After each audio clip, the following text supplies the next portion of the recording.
안녕하세요. 오늘도 사연살롱을 찾아주셔서 감사합니다. 서울에 살고 있는 30대 여성이에요. 인간의 불행은 상대와 날 비교하는 순간부터 시작된다고 하죠. 그런 의미에서 제 인생은 시작부터 불행의 연속이었던 것 같아요. 저에겐 세상에 태어나던 순간부터 함께해온 비교 대상자가 있거든요. 바로 저와는 2분 차이로 세상에 먼저 태어난 이란성 쌍둥이 언니예요. 우리는 같은 날 한 배에서 태어난 것 말고는 닮은 구석이 하나도 없어요. 언니는 부모님의 좋은 DNA를 고스란히 물려받고 태어났지만 반면에 저는 남는 DNA를 긁어 모아서 태어난 꼴이거든요. 누가 봐도 확연한 차이가 나다 보니 부모님의 사랑은 당연히 언니가 독차지하게 되었어요. 얼굴 예쁘지, 애교도 많지, 거기다 공부까지 잘하니 왜 안 그렇겠어요. 반면에 저는 키만 멀대같이 클 뿐 얼굴도 그냥저냥, 성격도 무뚝뚝하고 결정적으로 공부를 잘 못했어요. 우리 자매의 인생이 더욱 격차를 보인 건 바로 대학교에 입학하고부터였죠. 언니는 S대 영문과에 합격을 했고 저는 전문대 미용학과에 가게 됐거든요. 누가 봐도 확연한 레벨 차이였죠. 언니가 S대에 붙자 엄마는 인생 게임의 최종 승리자인 것처럼 의기양양하게 변했어요. 딸만 둘 낳았다고 틈만 나면 손주 타령을 하며 엄마를 구박했던 친할머니와 그에 못지않게 시누이 노릇을 톡톡히 하며 매운 시집살이를 시켰던 고모들 앞에선 더더욱 그랬죠. 이것들아, 그동안 니들이 아들 못 낳았다고 그렇게 날 무시했지? 근데 이거 봐라. 니들이 지지배라고 무시했던 내 딸이 우리나라에서 제일 좋은 대학에 들어갔다 이거야. 모르긴 해도 딱 이런 느낌이었어요. 좋으셨겠죠. 얼마나 통쾌했겠어요. 이런 엄마의 마음을 이해 못하는 건 아니지만 그래도 전 솔직히 섭섭했어요. 명문대 입학한 언니만큼은 아니었지만 그래도 저도 나름 수석으로 대학에 입학했는데 축하한다는 말 한마디 없는 건 너무하잖아요. 게다가 엄마는 지인들 누구한테도 제 합격 소식을 전하지 않았어요. 혹여 누가 제 얘기를 물으려 치면 재빨리 언니 얘기로 화제를 돌렸죠. 마치 언니로 인해 얻은 영광이 듣보잡 대학에 들어간 저 때문에 퇴색될까 두려운 사람처럼 말이에요. 서운함 때문이었을까요? 저는 죽어라 열심히 공부했어요. 2년 내내 과 톱을 유지했고 그 덕에 졸업 전에 교수님 추천으로 유명 헤어샵에 취직을 했고 스텝 생활을 시작할 수 있었어요. 그곳은 탑 연예인들이 다니는 곳으로 대한민국에서 손꼽히는 헤어샵이었죠. 당연히 소속 헤어 디자이너들 연봉도 대기업 직원들보다도 훨씬 높았고요. 하지만 말단 스텝들 상황은 달랐어요. 일은 빡세고 월급은 쥐똥만한 건 여기나 동네 헤어샵이나 마찬가지였죠. 그래도 유명 쌤들 밑에서 직접 기술을 보고 배울 수 있는 건 분명 메리트였어요. 그건 돈 주고도 배울 수 없는 거니까요. 스텝으로 일했던 기간 동안 저는 제일 먼저 출근해서 제일 늦게 퇴근했어요. 누가 시킨 것도 아닌데 그렇게 노력하지 않으면 안 될 것 같았거든요. 비록 명문대 갈 능력은 안 됐지만 제가 선택한 분야에서만큼은 누구에게도 밀리고 싶지 않았어요. 그러기 위해서는 노력은 필수였고요. 출근을 하면 제일 먼저 청소를 하고 그날 사용할 제품들 정리를 했어요. 그리고는 하루 종일 헤어 디자이너 쌤들 보조를 하면서 손님 응대와 샴푸, 빨래와 청소 등을 했죠. 헤어샵에서 가장 일상적이고 티 안 나는 일들 다 한다고 보시면 돼요. 그중 가장 저를 힘들게 했던 건 바로 하루 종일 서서 일해야 한다는 거였어요. 스텝은 앉아서 쉴 수가 없거든요. 정해놓고 그러지 말라고 한 건 아닌데 솔직히 그럴 시간이 없어요. 바닥에 땀나도록 뛰어다녀야 겨우 쌤의 보조를 맞출 수가 있거든요. 그렇다 보니 퇴근을 할 때면 발이 퉁퉁 부어서 구두가 안 들어갈 정도였어요. 그러니 1년 365일 운동화 신세였죠. 특히 제 담당 디자이너 쌤은 엄청 깐깐한 분이어서 저는 동료 스태프들보다 힘든 수련 기간을 보내야 했어요. 첫 달엔 정말 너무 힘들어서 그만둘까 하는 생각을 매일 할 정도였다니까요. 하지만 그럴 수 없었던 건 제게 이 일이 너무도 절실했기 때문이에요. 그렇게 3년의 시간이 흘렀어요. 그동안 깐깐한 쌤 밑에서 혼나기도 많이 혼나고 울기도 많이 울었죠. 하지만 그만큼 보람도 컸어요. 스텝 중 가장 먼저 스텝 딱지를 뗐거든요. 제가 헤어 디자이너로 승급이 되던 날, 저의 첫 손님은 다름 아닌 저희 샵의 탑 디자이너인 제 담당쌤이었어요. 주문은 간단했어요. 자신에게 어울리는 스타일로 커트를 해달라는 거였죠. 아는 사람이 더 무섭다더니 이건 뭐 술집에서 주문받으러 온 직원한테 아무거나 주세요 하는 셈이었죠. 그런데 희한하게도 이런 얄미운 주문을 한 쌤이 조금도 밉지 않더라고요. 오히려 울컥할 정도로 고마웠죠. 제자를 위해 휴무임에도 샵을 찾아와준 쌤의 마음을 알 것 같았거든요. 아직 지명도 없는 초보 헤어 디자이너인 제자를 응원하려는 그 마음을요. 그래서 평소 쌤을 보면서 느꼈던 쌤의 분위기를 살려보기로 했어요. 가위질에 잘려나간 머리카락이 바닥에 쌓여갖고 드디어 끝이 났죠. 뒷정리를 하고 거울 속 쌤을 보았어요. 제가 원하는 대로 컷이 제대로 나온 것 같아 일단은 안심이 됐죠. 중요한 건 그분의 생각이었죠. 선생님은 고개를 살짝살짝 돌려보며 컷 상태를 상세히 살폈어요. 그 짧은 시간 동안 어찌나 떨리던지 콩닥콩닥 심장 뛰는 소리가 밖에까지 들릴 것 같았어요. 그때였죠. 쌤이 흐뭇하게 웃으시더니 좋은데? 아주 마음에 들어. 앞으로 내 머리는 수연 씨한테 맡길게. 글쎄 이러시지 뭐예요. 그 순간 눈물이 왈칵 쏟아졌어요.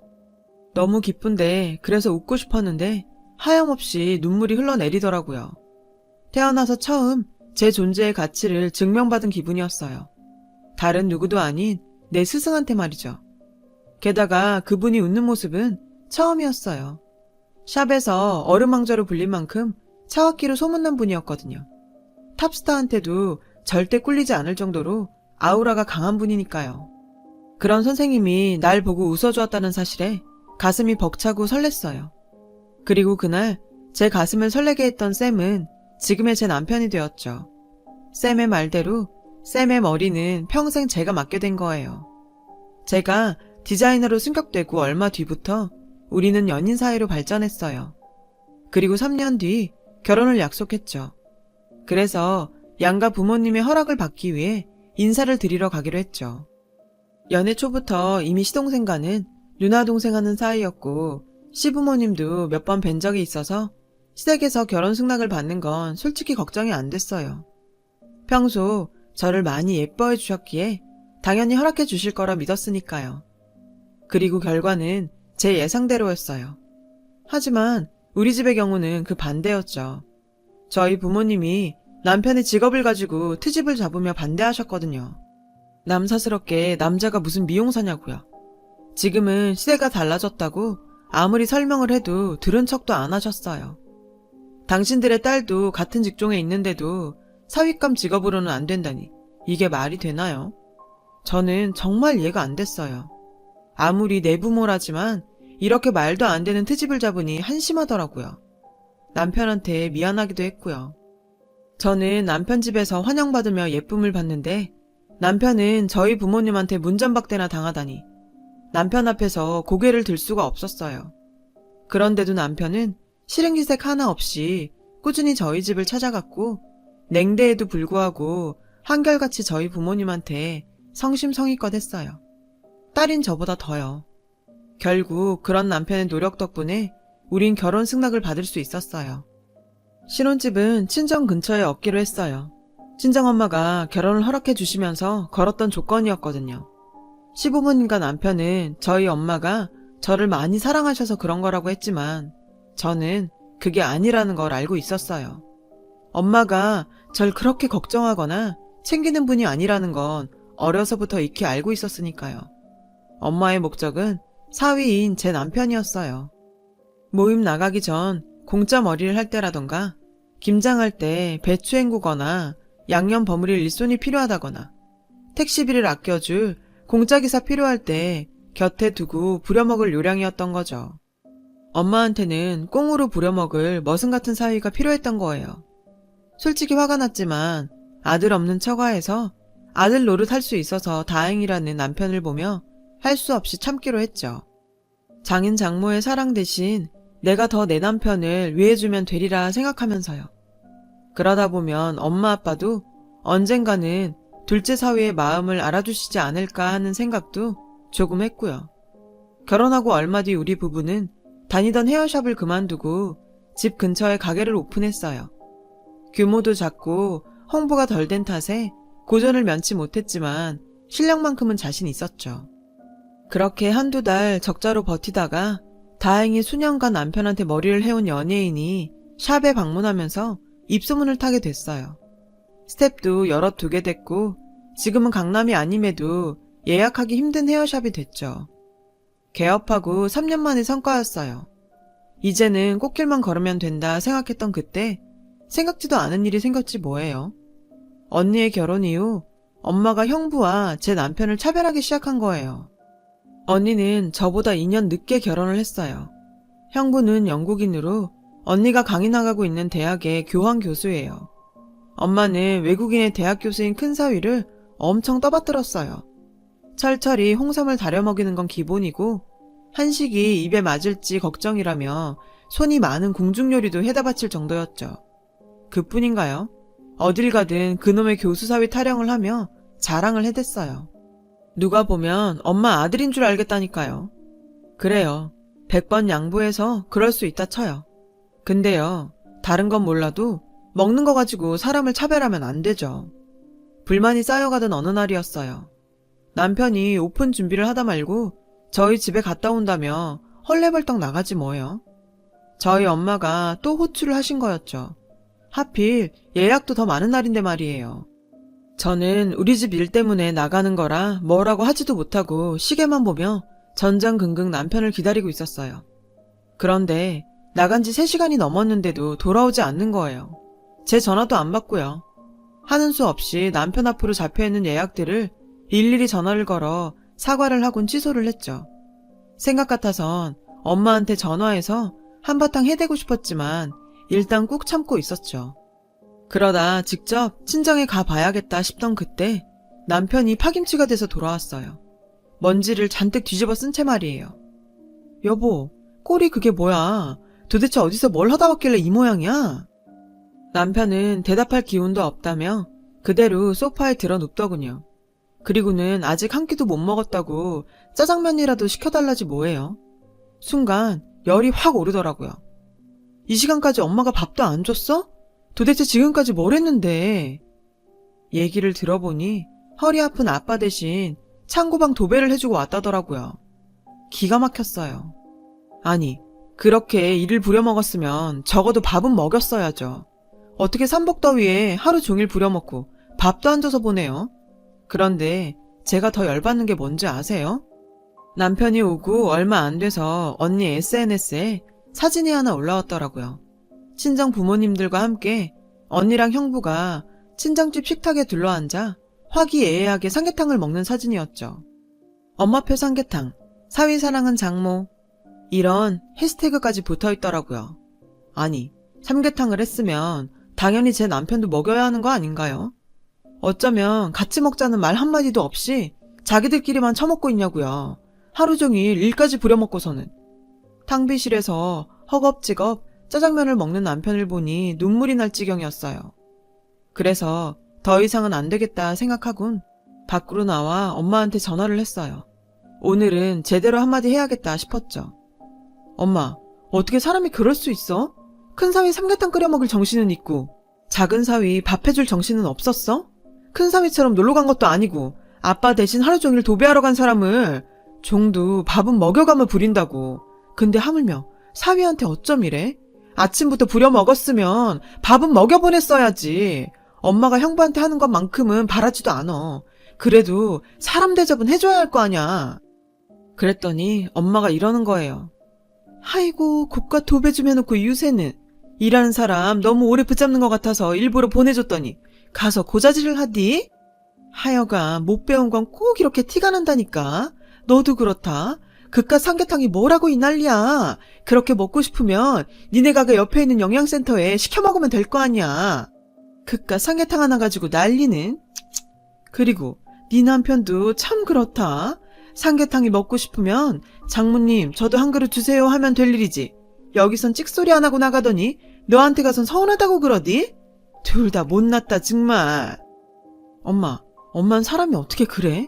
그걸 본인 입으로 달라고 해야죠? 말 안 해도 당연히 줬어야지.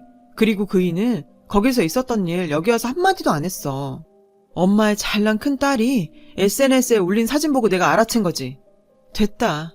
내가 엄마한테 무슨 말을 하냐? 근데 엄마, 이거 하나는 꼭 알아둬. 모든 관계는 기브 앤 테이크라는 거. 전화를 끊고도 한참을 씩씩거렸어요. 너무 분하고 화가 나서 도저히 참을 수가 없었거든요. 제 남편이요.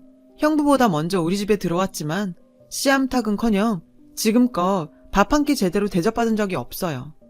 사위사랑은 장모란 말이 무색할 정도로 엄마는 제 남편을 홀대했으니까요. 그러면서 부려먹긴 얼마나 부려먹는지 내 남편이 너무 불쌍할 정도였다고요. 언니랑 절 차별하는 건 참을 수 있어요. 눈 한번 질끈 감으면 되니까요. 하지만 내 남편까지 나랑 같은 취급을 받는 건 도저히 참기 힘들었어요. 그래서 독하게 마음을 먹었어요. 이런 관계를 이어간다면 남편과 저는 계속해서 상처를 받을 게 뻔했으니까요. 그래서 결심했어요. 가족이라는 이름으로 평생 상처만 주는 사람들은 이쪽에서 거절하겠다고요.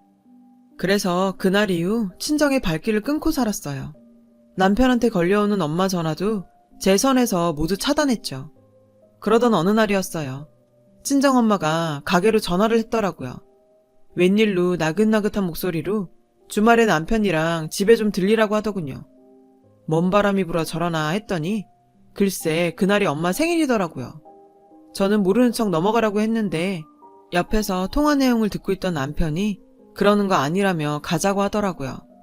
남편 성화에 별 수 없이 춘향이 수청드는 심정으로 친정으로 향했어요. 그런데 웬일로 엄마가 현관까지 나와 저희를 맞아주지 뭐예요.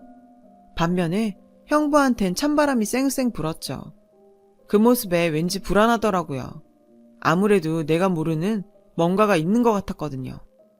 엄마는 밥을 먹는 내내 불편할 정도로 제 남편을 챙겼어요. 손수 반찬까지 놓아주면서 우리 사위 노래를 부르더라고요. 이쯤 되니 무섭기까지 했어요. 뭔가 꿍꿍이가 있는 것 같았거든요. 그런데 아니나 다를까 엄마가 이러는 데는 이유가 있더라고요. 얼마 전 영국에서 사돈내외가 오셨는데 사부인이 그렇게 언니를 못마땅해 하더라는 거예요. 표정에 확 드러날 정도로요. 알고 보니 언니는 그동안 시어머니한테 괴롭힘도 당하고 심지어 인종차별까지 당했던 모양이에요. 엄마는 지금껏 이런 상황을 몰랐다가 우연히 그 광경을 목격하게 됐고 광분한 엄마는 형부한테 따졌다나 봐요. 근데 평소엔 한국말을 잘하던 형부가 못 알아듣는 척 상황을 회피하더래요. 믿는 도끼에 발등을 찍힌 거죠. 그 길로 엄마는 언니한테 이혼을 하라고 다그쳤고 남편 덕분에 교수 사회에 발을 들일 수 있었던 언니는 죽어도 이혼은 못한다고 발악을 하더래요. 내가 누구 때문에 이러고 사는데 무식하고 돈 없는 엄마 아빠 때문이잖아. 부모 잘 만난 동기들은 나보다 못났어도 진작에 전임자리 차고 교수 됐어. 근데 뭐? 이혼을 하라고? 나한텐 비빌 구석은 이기적인 남편 새끼 하나인데 내가 어떻게 이혼을 해? 난 죽어도 못해. 안 해! 이런 상황 때문에 엄마는 얄미운 큰사위 보란듯이 제 남편을 챙기게 된 거였어요. 아주 웃기지도 않더라고요. 자기들 일은 자기들끼리 해결할 것이지 중간에 내 남편은 왜 끼워넣는데요? 하도 불편해서 밥이 입으로 들어가는지 코로 들어가는지 모를 정도였죠. 그렇게 불편한 저녁 식사를 마치고 선물 증정식이 있었어요. 형부는 안주머니에서 작은 보석 상자를 꺼내 엄마한테 내밀었어요. 그걸 본 엄마는 내심 기뻐하더군요. 그런데 상자를 열어보니 딸랑 머리핀이 하나 들어있지 뭐예요. 딱 봐도 싸구려 길거리표였죠. 순간 엄마 얼굴이 사납게 일그러졌어요. 형부는 고작 머리핀 하나 사와놓고는 생색을 그렇게 내더라고요. 장모님한테 어울리는 디자인을 찾느라 남대문 시장을 10바퀴나 돌았다면서요. 솔직히 놀랄 일도 아니었죠. 문화 차이인지 뭔지는 잘 모르겠지만 형부는 늘 소박한 선물을 해왔거든요. 하지만 일련의 사건이 있는 터라 엄마는 내심 기대를 했었고 그래서 형부의 행동에 그날따라 유독 표정 관리가 안 됐던 거였죠. 그 모습을 본 남편은 저를 툭 치더라고요. 엄마 기분 풀리게 얼른 선물을 드리라 이거죠. 저는 가방에서 돈 봉투를 꺼내 내밀었어요. 돈 봉투를 보자 엄마는 화색을 띠더군요. 이런 건 바로 확인해야 한다며 봉투를 열던 엄마는 두 눈이 휘둥그레졌어요. 봉투엔 500만 원짜리 크루즈 여행권이 들어있었거든요. 엄마는 좋아서 입이 다물어지지 않았죠. 어머머, 내가 실수를 했네. 엄마, 미안. 내가 봉투를 잘못 꺼냈나 봐. 이건 우리 시어머님 드릴 선물이거든. 엄마 건 이거야. 엄마는 현금 좋아해서 현금으로 넣었어. 괜찮지? 저는 엄마 손에 들린 봉투를 빼앗고 10만 원이 든 돈 봉투로 바꿔드렸어요. 현금이란 소리에 내심 기대했던 엄마는 봉투를 열어보곤 얼굴이 확 구겨졌어요. 뭐야, 고작 10만 원이야? 네 시어머니 선물은 500만 원짜리 크루즈 여행권이고 난 고작 10만 원? 너 지금 엄마 가지고 놀리는 거냐? 네가 이러고도 내 딸이라고 할 수 있어? 엄마는 서러운지 눈물까지 글썽였어요. 엄마, 뭐 이런 거 가지고 그래? 난 30년 가까이 엄마한테 이보다 더한 대접을 받고 살았는데 왜? 엄마도 당해보니 서럽고 분해? 그러면서 나한테는 왜 그랬어? 남도 아니고 엄마면서 왜 그랬냐고. 내 가슴엔 수없이 못질을 해놓고 고작 이 정도로 서운해하면 안 되지. 고작 10만 원이라고 했어? 나는 그 10만 원 벌자고 아침부터 밤까지 서서 일해. 엄마한테 갖은 모욕 당하면서 벌은 돈이라고. 내가 그랬지? 모든 관계는 기브 앤 테이크라고. 우리 시어머니 나한테 얼마나 잘해주시는지 알아? 내 생일 땐 하루 종일 서서 일한다고 발 마사지 기계도 사주시고 끼니 못 챙겨 먹을까봐 선식에 찰떡까지 보내주시고 틈틈이 냉장고에 반찬도 채워주고 가셔. 그뿐인 줄 알아? 명절 때만이라도 편히 쉬라고 일부러 친구분들이랑 여행 떠나셔. 엄마하고는 하늘과 땅 차이로 날 위해주시고 사랑해주신다고. 엄마는 한 번이라도 날 생각한 적 있어? 없지? 하긴 엄마한테 언니뿐이니까. 그래서 나도 앞으로는 엄마한테 받은 만큼만 할 생각이야. 그리고 앞으로는 이 함부로 불러대지 마. 이 사람 비싼 몸이야. 엄마 같은 사람이 함부로 불렀을 사람 아니라고. 운전할 사람 필요하면 대리기사 부르고 김장 도와줄 사람 필요하면 도우미 불러. 내 남편 종부리듯 하지 말란 말이야. 그 길로 남편 손을 잡고 친정을 나왔어요. 남편은 들어가 사과하자고 했지만 저는 죽어도 싫다고 했어요. 나도 내 남편도 함부로 대하는 내 부모, 저도 이제는 필요 없으니까요. 얼마 뒤 언니는 결국 별거를 시작했어요. 형부가 돌연 영국으로 가버렸거든요. 언니하고는 더 이상 못 살겠다나요. 결국 엄마의 유일한 자랑거리던 언니는 하루아침에 엄마의 절망이 돼버렸죠. 남편과 저는 바쁜 일상을 보내고 있어요. 달라진 게 있다면 배가 조금씩 불러오고 있다는 정도죠. 제가 임신을 했거든요. 아이를 낳아봐야 엄마 마음을 안다고들 하는데 글쎄요. 제가 아이를 낳는다고 엄마가 제게 왜 그렇게 차별을 했는지 알게 될까요? 저는 아니라고 생각해요. 그래도 언젠가는 엄마를 용서하는 날이 올지도 모르죠. 하지만 아직은 때가 아니라고 생각해요.